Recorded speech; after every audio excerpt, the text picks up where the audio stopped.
Hello and good morning, and welcome to Never Not Here. My name is Richard Miller, and we do these shows periodically, and we're lucky today we're on a live show, so later we'll give you a number and you can call in if you have any questions. And television, it's just somehow there's a passion and it wants to share. Sometimes people have a job and they wanna put on a show. And in this case, it's not really a job; it's public television. It's more on passion, and we want to share what is meaningful in our lives. And so many times, what's meaningful or what we think is meaningful is kind of an idea, and we want to say, "Well, look at my ideas. Maybe you want to buy my ideas." And of course, you've got your own ideas, and maybe you're chock full of them, and maybe there's no room for any more, or you don't want any more, or whether it's interesting or not. Uh, we're talking about life, and we're talking about like what makes life easy, what makes traveling through life lighter and more fun. And in one way, you can say that like there's there's two parts to life. Maybe it's a way to say it.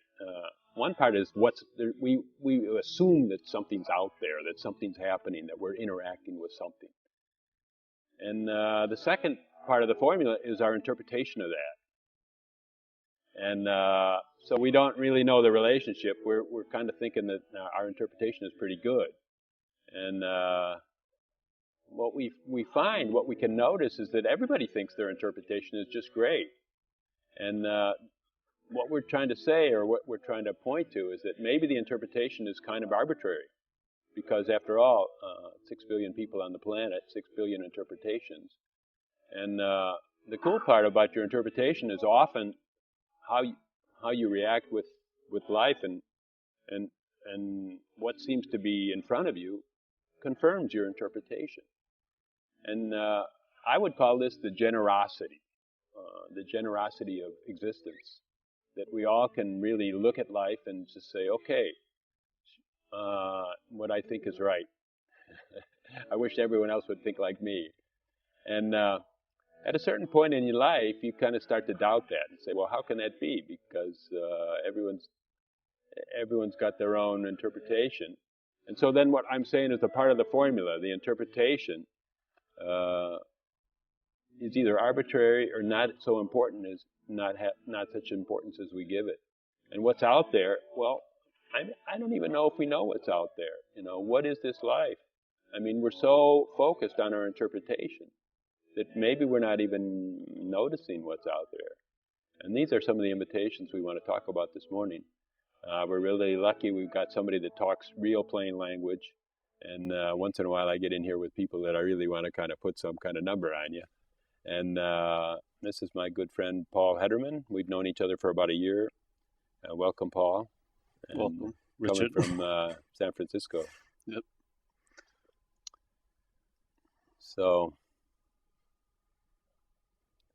we're making an invitation to just take a second look at life, or just to notice how interpretations somehow just kind of take over our life, and the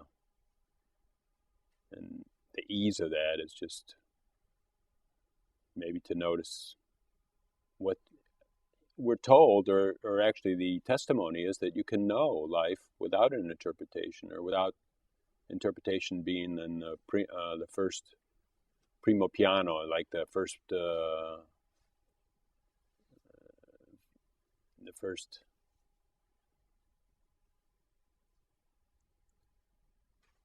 phase of your attention.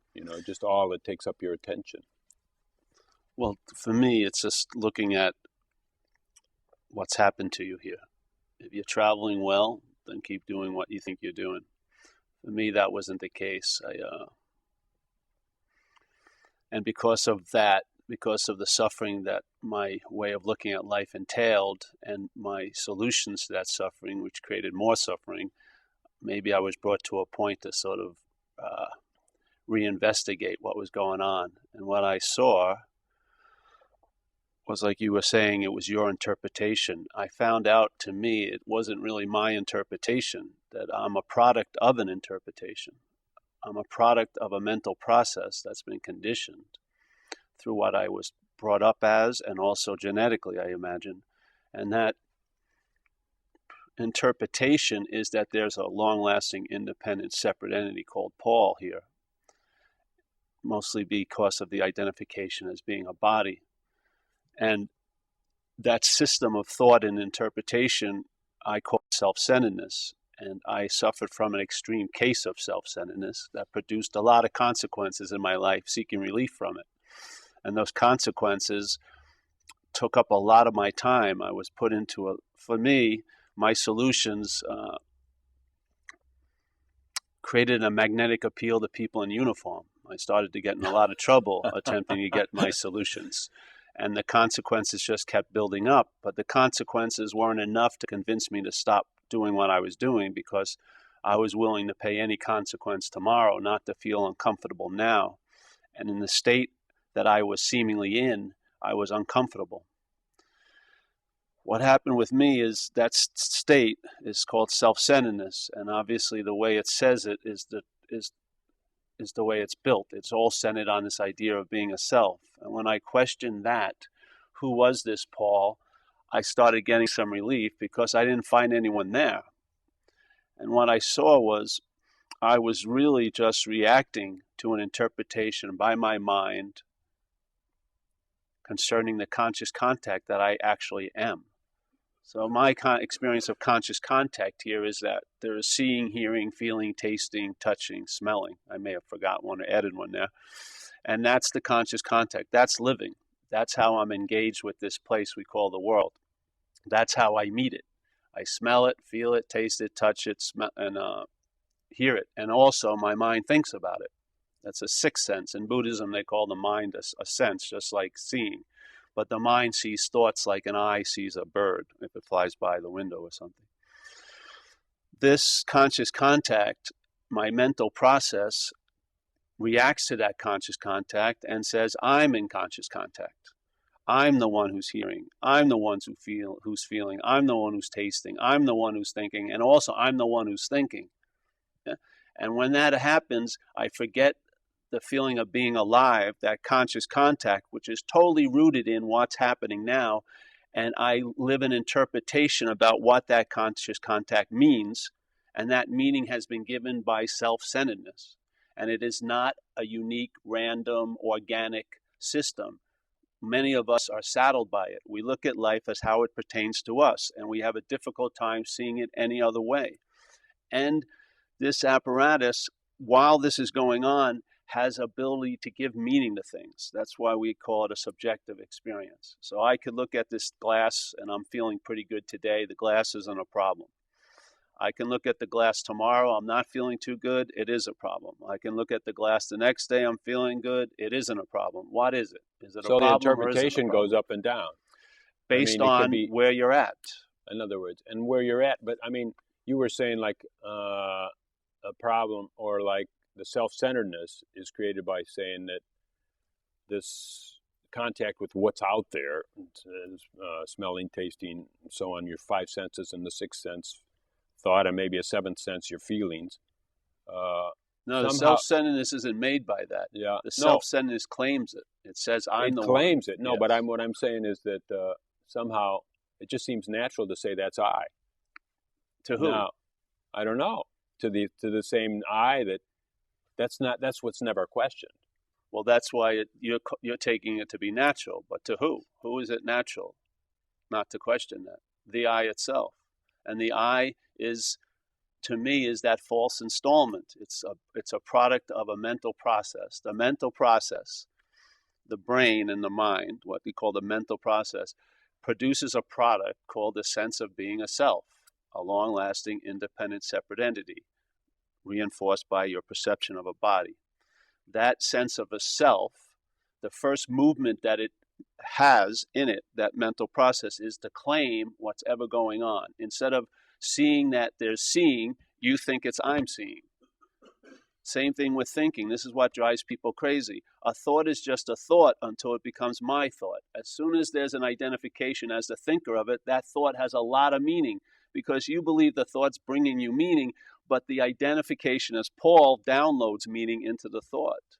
All of your old conditioning, all your old beliefs, all your old ideas, it's as if when there's conscious contact and the mental process arises and says, I'm in conscious contact, that I is attached to tons of files that download into that event, and then that download gets projected and gives meaning to that thought or what you saw or what you heard or what you felt or what you taste. That is the interpretative event.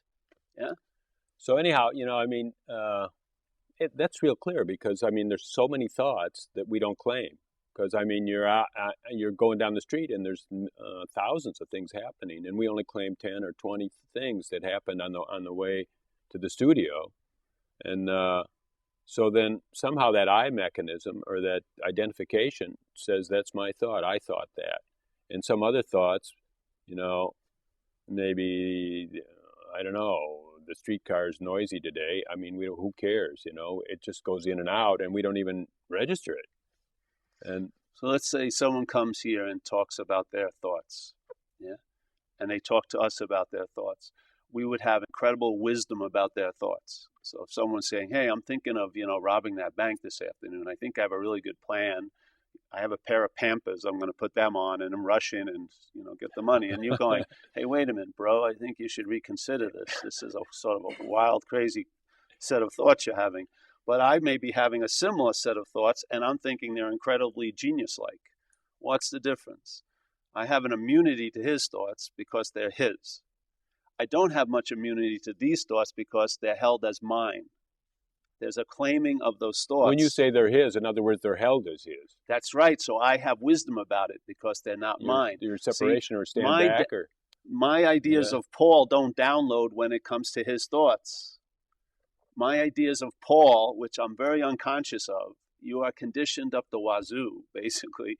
My ideas of Paul are attached to when there's a claiming of the thought. Then they give meaning to the thought based on their old conditioning. I don't give meaning to his thoughts based on my old conditioning. Meaning and blindness, in a way. Exactly, it's blindness because it's an interpretation. While you're actually living, while you're in conscious contact, you're being cut off from that, and you're living in interpretation by a mental process. And that mental process is very small and defined. Yeah, and it's actually something not to rely on. Look at your life. What's up? What happens when you have a problem and you go home and think about it? You come out of the room with 10 more problems. The problem is the thinking, not so much the problem you think you need to go home to think about. It's the problem is the thinking about it. Yeah, because the downloading of ideas, old ideas, we're not really living here. We're living in interpretation. We're in a time delay. There's the conscious contact. Then there's the reaction of mind to it, and then the mind claims the conscious contact and uses it to make up a story, which is always the past coming from your memory. You've never had a thought ever in your life. All you have is seen thoughts, and they're like stale popcorn from an old popcorn maker. Yeah, stimuli affects your conditions. Your conditions, thoughts arise. You see them, and then your identification as that self. There's a claiming of those thoughts as yours, and then you're bound to the idea of those thoughts. That's called being bonded to the bondage to a self. Yeah. And if you're having a great time and your chains to that self are gold, go ahead, polish them. If you're not, there's a solution. You're not that. Yeah. So anyhow, let's look at how life could look is like if even my thoughts were just like your thoughts. In other words, you said if you come to me and have some thoughts, I got incredible wisdom. So if my thoughts were separate enough that it was just as if it was coming through you or another body, there might be incredible wisdom about my thoughts or about my interaction with what do you call it, the interface or the exactly. In other words, there would be a response, not a reaction. A reaction is past information responding to, let's say, a new event. Yeah, it's a reaction. There's an ability to respond to the event. It's called being alive. Right, and we all have it. It's all the potential is there, but if you're bonded to this idea of self, you'll be unconscious to that potential. During the broadcast, we can take some calls, so we'll be putting up the number from now on. I don't know if we've got a kind of a handle on what we're talking about, or if you've got a question about it. Sometimes it's hard to just present something like this as a dead presentation, and just say, okay, well, here's what I think, and it's sometimes easier to respond to somebody that has a question. And remember, this is just an invitation. There is no presumption here that this could help you or not. It's just an invitation. I believe you have the right to hear it. You can do what you want with it. Right, invitation, right. So let's talk a little bit about openness to hear something new. Because you said if your chains are golden and you love them, keep polishing them. In other words, if your concepts and your interpretations seem to be taking you where you want to go, then maybe you don't want to hear anything else, or there's no room for anything else, or there's no need for it. Yeah. So, yeah, that's it. I mean, seriously, this is not a draft. You're not being conscripted into this. It's just an invitation. Maybe if your life is going super well, you'll probably have no interest in this. Maybe if things don't seem to be working, like for me, I remember all my relationships with women never seemed to work well. And then one day I looked at all those relationships, and there was one constant in all those relationships. It was me, actually. I wasn't with the same woman every time. It was me. It was you, so right? My tendency of this mind is to blame others for the way I'm feeling, but it actually doesn't work that way.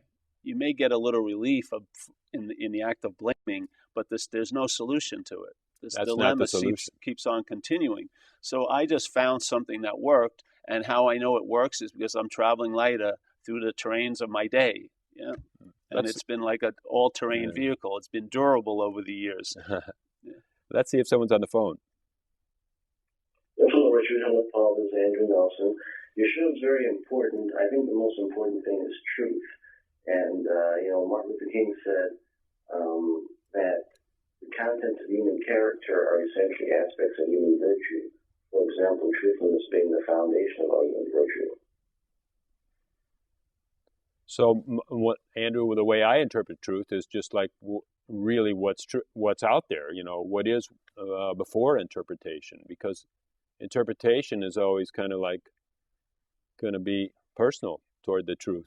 Well, the personal reputation of an individual as it relates to this personal truthfulness and trustworthiness is key, because then it's someone that we can depend on who's going to always be there to give us meaningful, efficacious truth. Yeah, you'll never get that guarantee as a self, because self is built on a movement called duality. So there's truth and falsehood in all of self.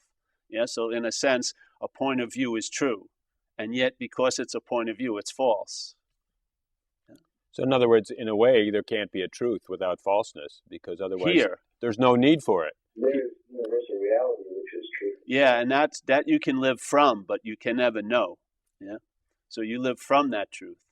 And then there's an expression of the truth through your apparatus, but you can't know it, because that would make it an object to you as the subject. And there is no subject. In other words, you can't separate yourself from it to say, oh, there's truth as an object. That's not my sense of it. Yeah. You are that truth. And that's the recognition. For me, it's just telling the truth about what I'm not, and that's the activity of what I am. That awareness has the ability to recognize what it's not. Yeah. So when I tell the truth about what I'm not, and it's not me telling the truth, when there's the truth is told about what I'm not, that's the activity of what I am. That's living that. Yeah. Because that awareness illuminates what seems to be cloudy. So you see, instead of seeing from what you're not, you see what you're not. And that to me is so what we're always doing when you said download, we're trying to live from what I'm not. And so then it's just not true. It just won't work. Well, the only thing you do is living gets replaced by an interpretation, because what you're not is what you're not. It's contrived. It's a mental process. Yeah. And so obviously it's an interpretation. So every interpretation is sort of, the verb of life gets more conceptualized and made into nouns and made into ideas that are rigid and solid. There's no movement in that. To me, the experience of living from truth is very economical. It pares you down. You don't have a huge wealth of wisdom. You just know what to do next. Yeah. And all this stuff, it's very, very, very fluid. It's extremely verbing to me. Let's go into that a little, because you just said that quickly. You know, the verb of life gets made into a noun. So noun is like an object or the interpretation. Exactly. Oh, this is that. Oh, there's a tree. Oh, this is a chair. So the verb isn't seen. The verb is seen as it's happening to a noun. So let's say when we make so there's the verb of living, and then there's an assumption that this is a noun. This is me. I am the subject that's living. Living is happening to me. It's totally a point of view. And I'm not saying it's true or not. Just look at its fruits. Are you happy with that point of view of looking at life as that it's always happening to me?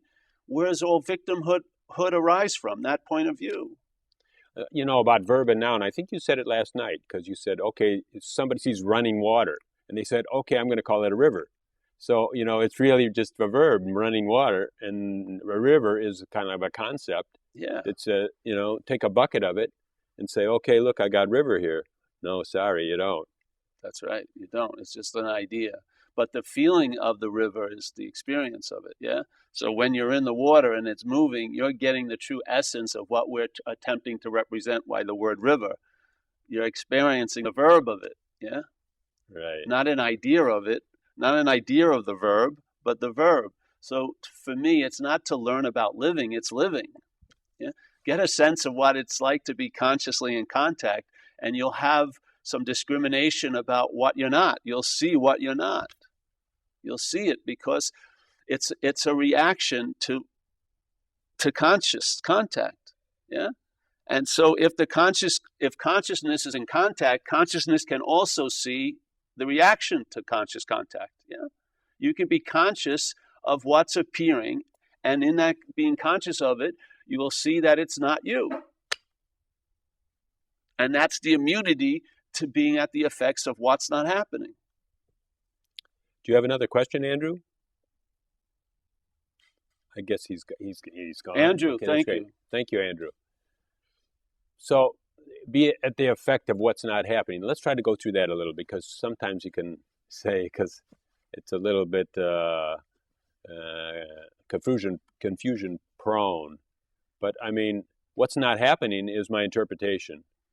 So there's another person on the phone. Let's just see what they have to say. Hello? Yes, I would just like to ask a question to the guy, Paul. He's so good at explaining things. I just want to ask him, if you have a problem, how do you do the interpretation? Do you just have no thoughts about it, or do you let time take care of it? Thank you. Thank you. Well, I don't know what will happen if there's a problem, because I don't have any written rules of how to deal with a problem. The way I enter into that relationship with the problem, it's not me that's in relation to the problem.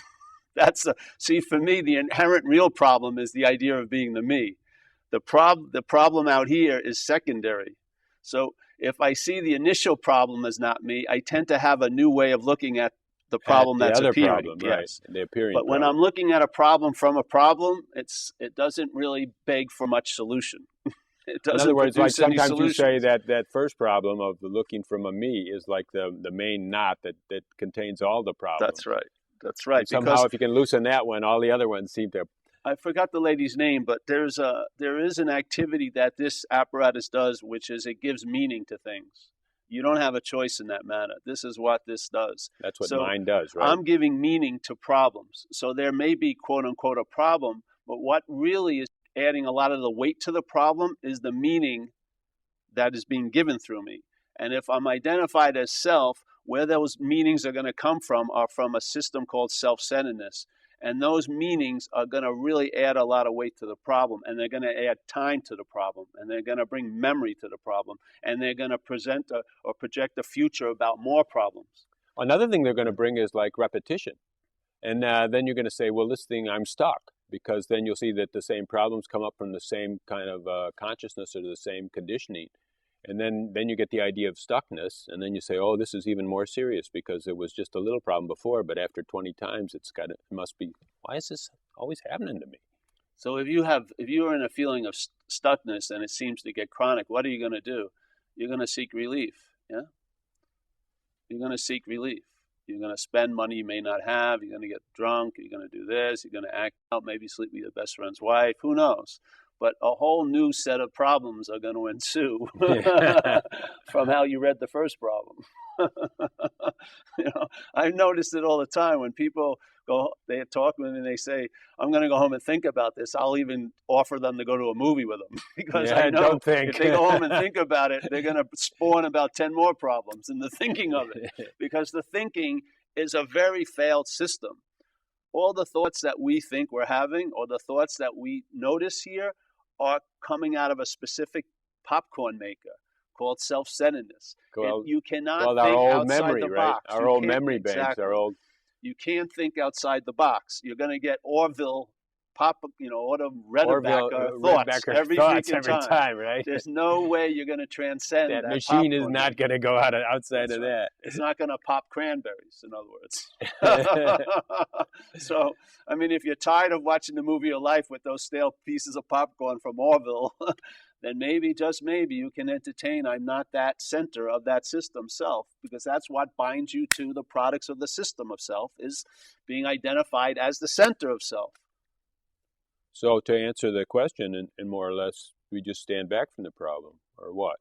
Just let it. I don't know what will happen at that time. If it seems like it's a real problem, and it seems like the house is on fire, I'm going to maybe find a pail of water.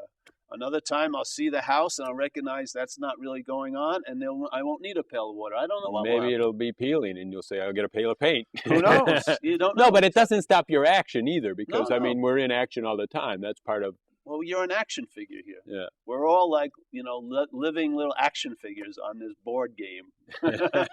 Like giant bumper cars. We're running into each other constantly. Yeah? But you're not that. That's the good news. I mean, what allows you to have a life is your awareness of it. Yeah. Maybe the awareness is what life is, not you having it. That's a great question. What allows you to have a life? What allows you to have a life? Awareness is one, but in another way, we kind of have the possibility to make up thoughts and make up interpretations. And somehow that allows us to have the life that we're thinking we have. See, if thoughts are made up, they're defined by the system they're from. So self-centeredness has a certain set of thoughts. You're not going to transcend them. You're not going to have a new thought ever. They're just being rehashed from the same system. The beauty of it is you have the possibility of leaving the system because you actually truly have never been in the system. You've just been sort of wearing it like a helmet. So you've been breathing the atmosphere it creates. Look at what it does. People constantly are dwelling in what's not happening through thought. In other words, everything you're thinking is not happening. Exactly. It's removed from what's happening. In Exactly. other words, you called it the conscious contact is like what's out there. It's your sensory perception of what's out there. See, there's thoughts when you're working on a car. Those are practical thoughts. It says, turn the nut left, yeah? And so you have the wrench, you turn it on, yes. But then when the mind starts going, shh, I think I could have done that better. I did a really terrible job with that nut. Oh, no, I think that guy did a much better job with that nut. That's the insanity of self-centeredness. That's what you get relying on that system of thought. You get a lot of fluff that drives you incredibly insane. Yeah? And every once in a while, it has some practical thoughts about how to put 1 and 1 into 2, yeah, and start something up. So in other words, like when some things we said in the very beginning, when we said, like, if somebody else comes to me and with their thoughts, I have incredible wisdom about their thoughts. So if somehow I'm not playing the self game, all thoughts, even the ones that are flowing here, just seem like something out there, and they seem practical, and or I have a appropriateness toward those thoughts.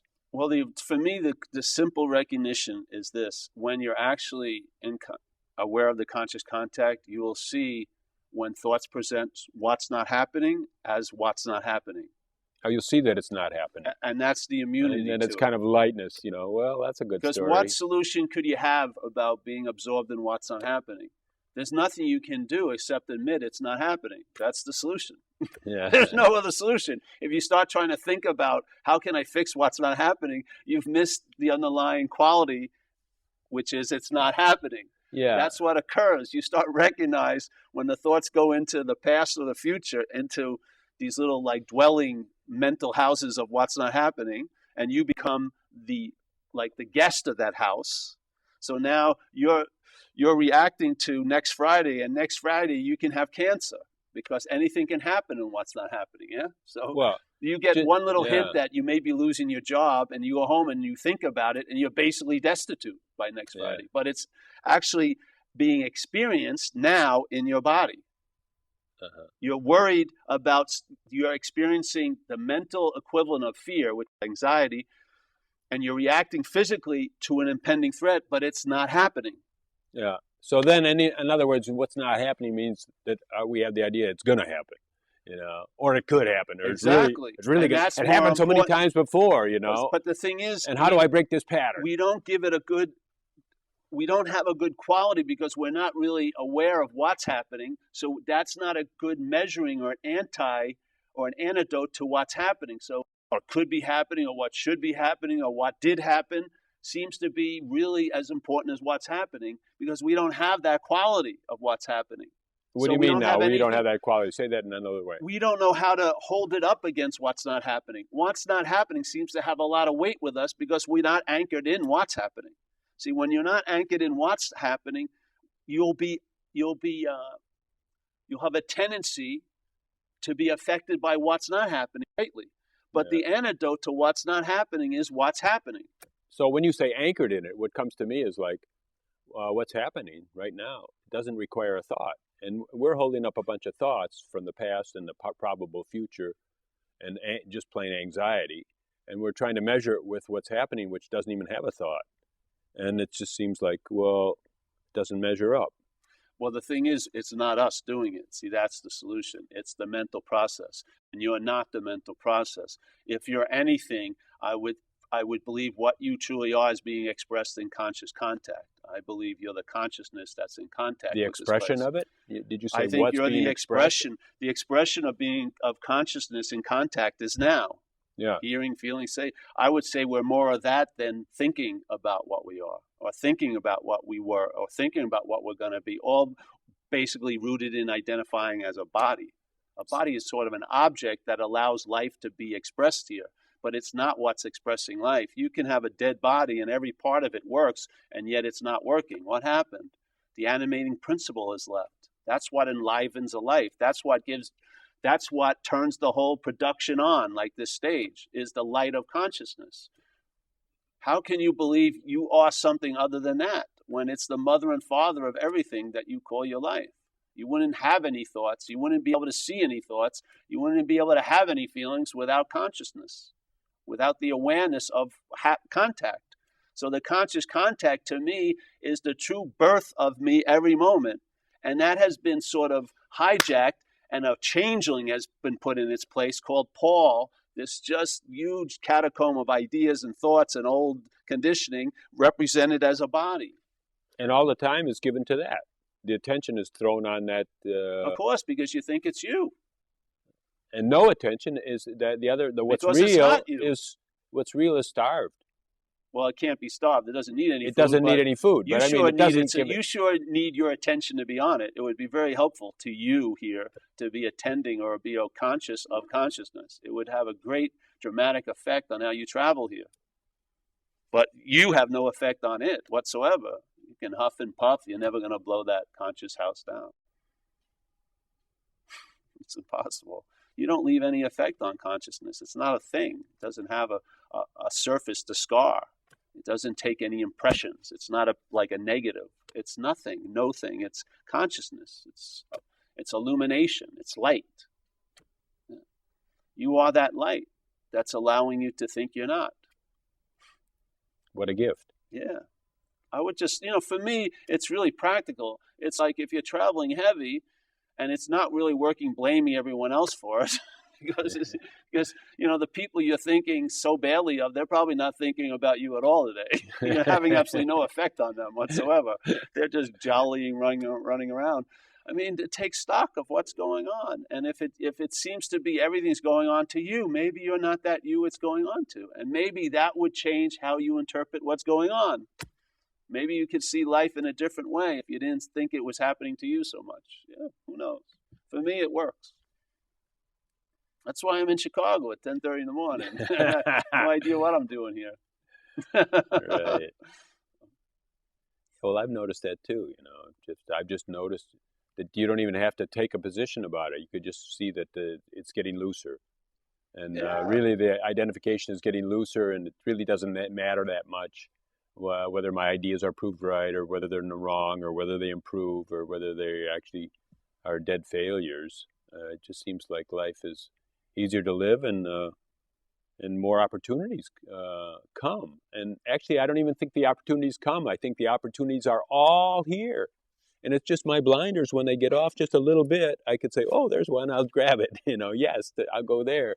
I could do that. I could do this TV show today. Hey, I can invite Paul to come to Chicago. There's so many things I could do. Forget that. Forget that one, stay in bed, right? 10:30 is too early. When that comes up again, say no to that idea. It's just about traveling lighter, yeah. If you want to be right about traveling heavy, go ahead. I'd rather just travel light. If I'm dying of thirst, I don't care if the guy's bringing it with a green shirt or a red shirt. I'm going to grab the water and drink it. I don't want to be right. That's what happens. See, if you have an idea about life, and you're going to, from self-centeredness, you're going to have preconceived ideas of how things are going to look. And so maybe you have a desire to be loved or to get acknowledged or just to feel like a sense of belonging. But that's not enough for self-centeredness, that urge or that desire. It has an idea of how it has to look. And so when that package comes and it doesn't look like it's in the package you thought, you will probably say no to that delivery. Yeah, no, or maybe you can ignore it. Maybe you'll even ignore it, or maybe you won't even see it. Of course you won't, because you have a preconceived idea. That's exactly the dilemma here. Life is bringing a lot of things at all times in all directions, but you have an idea of how it's supposed to look like, where it's supposed to come, when it's supposed to come, and you miss the deliveries all day. And then you have a story about how I've never gotten anything, I've never been loved and everything like that. Love's been all around you probably. You just haven't seen it because you're blind, because you're stuck with a way of looking called self-centeredness. It wants to be right. It's very important for self-centeredness to be right. If it has a belief that you suck or you're a loser, it has an incredible drive to make sure that it's right. That you're a loser. Yes. Mm-hmm. It's just using you and me for transportation, seriously. It wants to be right. That's something to look at. I mean, what's the point of that? I have no idea. I think it's to get some relevance, because it's irrelevant. For me, this mental system, I believe, is almost like a parasite. It's like a foreign installment. Yeah, the host has forgotten it's the host, and that reminder of the quality of being the host is conscious contact. So we're out to lunch. The self-centeredness replaces the conscious contact with an interpretation of the conscious contact. So what we call life, or my life, is an interpretation of life. Yeah, that foreign installment, that parasite, doesn't have a life. So it gets the sense of a life by having yours. Yeah? And it's a very hostile takeover. You tell me how many people are happy, joyous, and free walking around Chicago today. Or many of them are probably hoping that maybe someday or maybe later tonight they may have some happiness, joy, and freedom. But if they stop right now at every street corner and just was stopped in that pause, their mind reaction to that pause would be dissatisfaction. So they're moving and driving and shopping and doing this. They get time to try to find something to satisfy that deep sense of dissatisfaction that we're traveling as each moment. And that is while it's feeding on us. This parasite feeds on the host, yeah? And it takes the host's life and it uses it to express itself through. And one of its forms of expressing is to be right about its ideas, because its ideas are like its flesh and blood. It wants to be right about That's how all it it's views got. It people. doesn't have any flesh and blood, and it's just got ideas. It builds a sense of flesh and blood by you believing it's you. You lend it its credibility. I loved what you said, stop on every street corner, and where's your satisfaction? What'll come in your mind is, I got to get these things done, and I've got to get 2 more done, and I don't have time, and there's traffic out there, and you won't even be stopping. There's no way to stop on the street corner. Exactly. You don't stop. Because you're in seeking constantly. Seeking. Why haven't you found yet? If what you were seeking had the true authenticity to radically shift you, then why are you still seeking? Don't you have the ability to respond to satisfaction? Or is it always overridden for the search, for the seeking? This thing is ravenous. It thrives in the sense of seeking. It doesn't thrive in peace and resting and relaxation. It loves excitement it likes the boredom that looks exciting. It's the same old, but it gets excited about it. In a way, it's quick. Hey, this is an invitation. So in a way, everyone tells us to keep going and go get those things and improve this moment. I don't know. School's okay. Go to school. I mean, what are they teaching you? They're teaching you how to get a job and how to make goals and how to reach them, and that no matter what, you can apply yourself. And it's like that inherent fear of that you won't have a job and you won't get this. Everything is underlined by fear of what you're going to lose or what you have, and then you're not going to be able to keep. It's always based on fear. All seeking is motivated through fear, in a sense. When's enough is enough? School's fine. All this stuff is fine, but isn't there a way that you could travel through all of these things a little lighter? I mean, for me, the pursuit of happiness is really exhausting. Yeah, I would much rather just realize I am the source of happiness than I can sort of leisurely walk on the pursuit. Or do anything you want. You can run or walk or sit down. That's right. Or maybe just contribute to others. Who knows?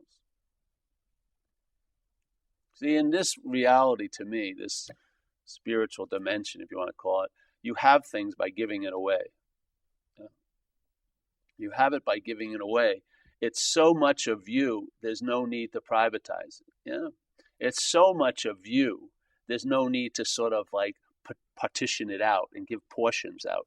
You can be all of you at each moment because there's a lot of you. The other self-centeredness is a scavenger. It's seeking. It's looking for things. It's looking for shiny objects. It's looking for this. It's looking for mementos. It's looking for scalps. It's looking for that to create a sense of having a life because it doesn't feel like it has a life. It's also very limited, so you dole it out very... Of course, because you're afraid if I give something away, I won't have enough. So I can't give away my time. I can't give my attention. I can't give this. I got to be very, very organized. Who am I going to give attention to? You ever go to a doctor in a clinic in a city? I have. And it's not them. The system is they walk in. When they walk in the room to see you, they've actually already walked out. You have to drag their attention to be present to sort of address your situation because the system is not about addressing your situation. It's about addressing situations. And it's like a conveyor belt. It's very difficult to get their attention. Hey, I'm a human being who has a bad leg right now, and it's affecting my whole day of traveling. Will you give me the 15 minutes while you're supposed to be in this room instead of checking off, I've seen this, and going to the next appointment? This is what life is like here. It's a constant movement, searching for freaking what? So it's not the doctor, it's just our minds. It's the system. It's a system of identification, a system of mental apparatus. Check it out. Tell me, do you have sometimes the greatest moments of intimacy I have is when I go through a toll booth for that 30 seconds of looking at that person. And I have more intimacy for them because there's a safety. I won't be there in a minute and they won't be there in a minute. Someone who I'm living with, I have more intimacy with that toll booth operator at times. This is a disease. It's a dis-ease. And just because everyone has it and we're used to it, and there's all these pseudo placebo, solutions that keep us living in a hope that someday I'm going to arrive and everything I've done is going to really translate into me feeling happy, joyous, and free for a long period of time. Has it worked? Every time have you arrived, have you actually been able to stop and lay down and relax in that arrival? Or is it like, oh, time to get up to look for the next arrival? You know, there's a modality of mind I'd like to express from self-centeredness, and this is called the here-there modality for me. The here modality is this. I'm in my little one-bedroom apartment, and everything's fine. I'm feeling pretty good. I took a shower. Everything's good. And there's a magazine there, and I open up the magazine. I'm reading it, and there's a big full-page layout for an advertisement for a couch, yeah? So my mind sees the couch, and then it looks around the room and realizes it's couchless. There's no couch in this one-bedroom apartment. And then suddenly, my head gets very dissatisfied, which when I was just totally at peace about a minute ago. But now that it noticed, hey, I could have a couch, and I don't have a couch, it starts feeling irritable, restless, and discontent. And so it starts saying, all those people I know who have couches, they've never told me how important it is to have a couch. And you start resenting those people for not informing you. And then you start thinking, if I had a couch, I may conceive my first child on that couch with my girlfriend. You don't even have a girlfriend yet, but you're already assuming. So the mind starts really pumping up a huge meaning in having a couch in a way of invalidating the couchless state. So where you find yourself isn't good enough, so you start seeking. And every moment in self-centeredness where you find yourself will never be truly good enough. It may be good enough for half a second, but it won't be good sooner or later, very usually sooner. So there goes. So now I make the couch there, and I go, if I get a couch, all these wonderful things are going to happen in my life. My life is going to be so fulfilling with that couch. And conversely, because I don't have a couch, my life is unfulfilling. This is the interpretation of the head. You're totally neutral. It could be great that day. But now, nope. Until I get that couch, every day is just waiting for that freaking couch. Yeah. So now I start working and I save my money and I'm looking at other couches and colors and swatches and stuff. And then the day arrives and I'm telling all my friends and they're not seemingly as excited as me about the couch, you know, because probably they've gone through the same dilemma. But I'm uniquely seeing myself as special. Now this couch is going to put me over the top. It may not have put them over the top, but me it is. So the day comes, they bring the couch over here. As soon as I get on the couch, I have this great rush. Oh man, I'm on the couch. And then about 4 minutes later, I realize I got to get a rug to match the couch. So that mythical there that was going to be the solution to all these unimportant heres now becomes a here. The couch state is now a here. And now it's the rugless state. Yeah? On and on and on and on and on and on and on. You think you're going to arrive and be at peace, have you? If it hasn't happened now, I wouldn't expect it to happen later. This is just an invitation. Maybe you want to look at what's running your life. Now, if you're happy with its results, then keep the managerial team in place. If you're not, there's a way out, realizing you're not that.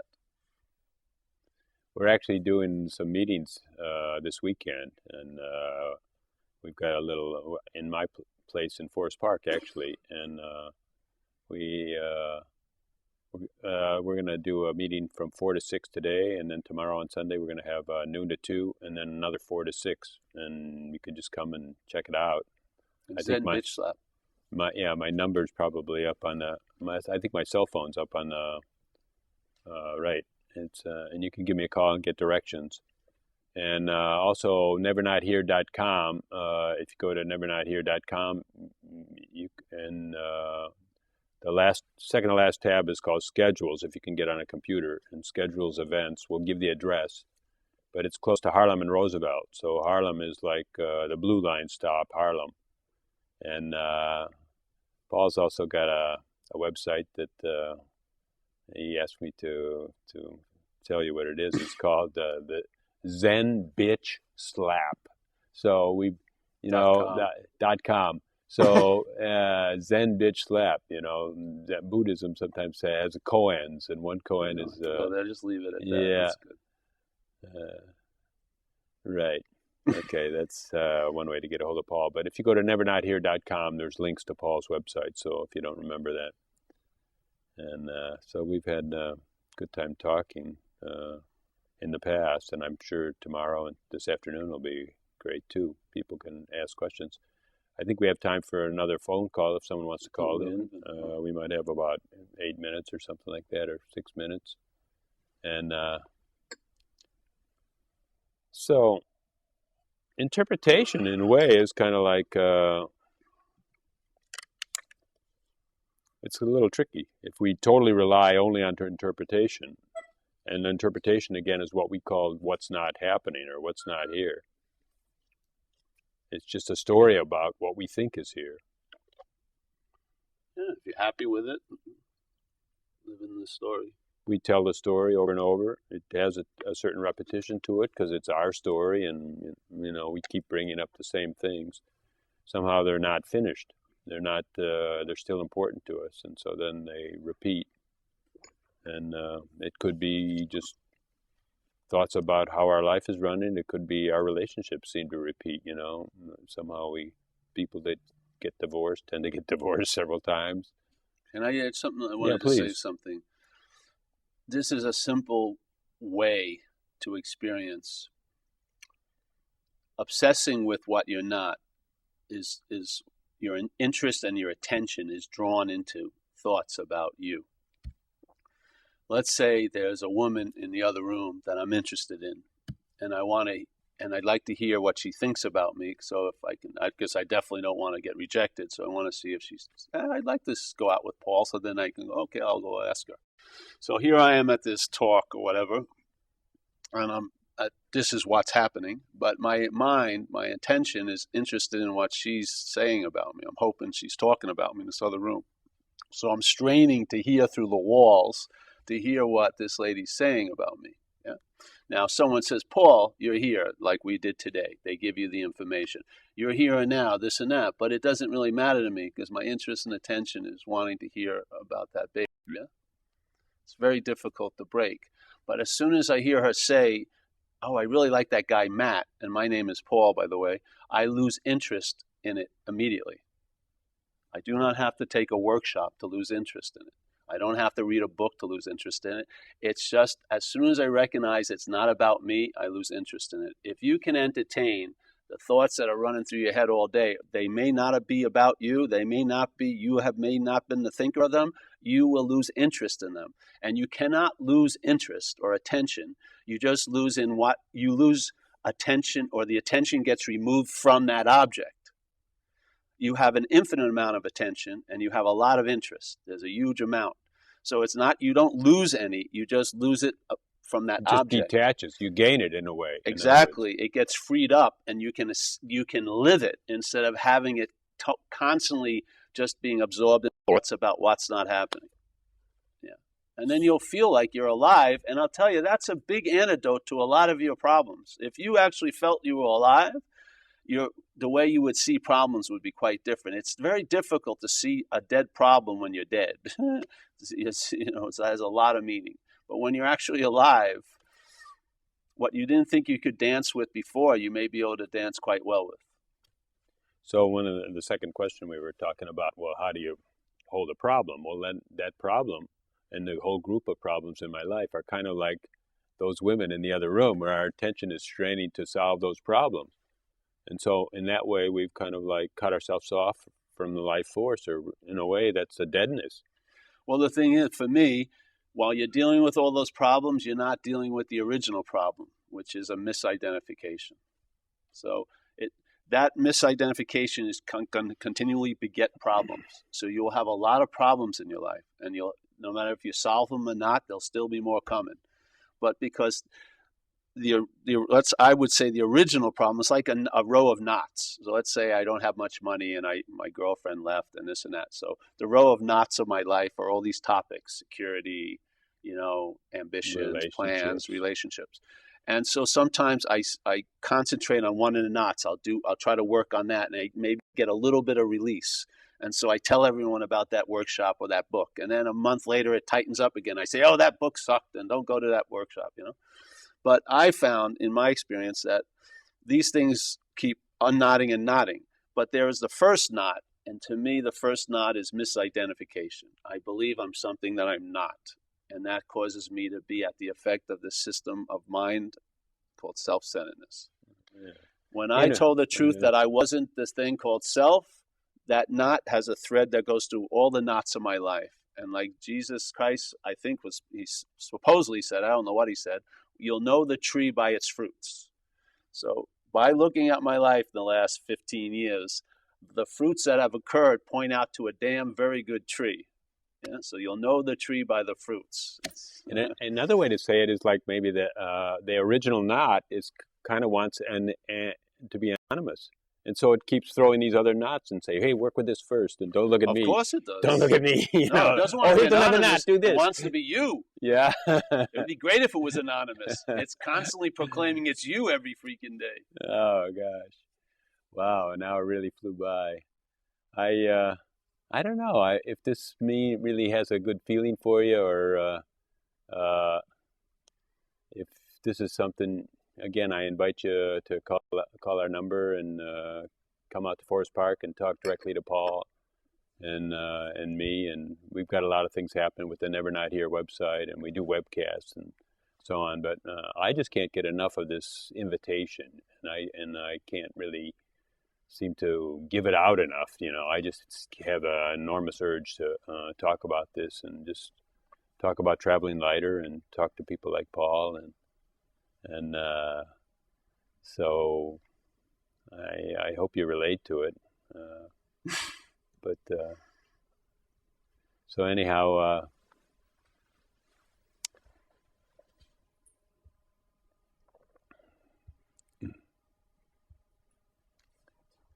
I really thank you for your time and for taking me up on this invitation to come out to Chicago and talk to who's here. I think that this is a great opportunity. I love the CAN TV and Channel 19 and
Maybe you should give your mind a rest.